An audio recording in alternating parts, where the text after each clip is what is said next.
આપણે આ જે એન્કર આટીના કાસ કરવાના છે એ હેન્ડવર્કમાં છે. તો આ એન્કરની આટી છે. નાના કાસ હોય ને તો આપણે સીરી નાખવાનો દોરો. તો સીરવાનો કેવી રીતે, આ 6 હોય તાગડા તો તમારે 3 રાખવાના, 3 તો આવી રીતે કરી નાખવાનો ભાગ. હવે સોયમાં પોરવી લેવાનો અને તમારે એક સાઈડ ગાંઠ મારી દેવાની, લાંબો હોય બાજુ.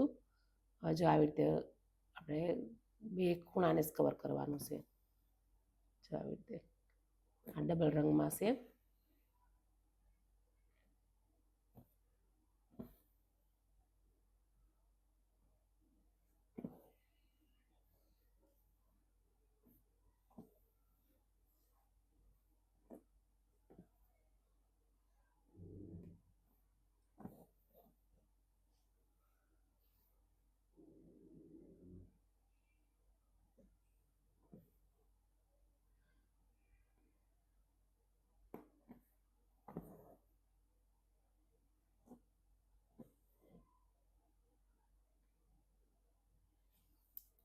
કાઢ નાખો તો રાનનો પૂર્ણ કેમ ન પડ્યો.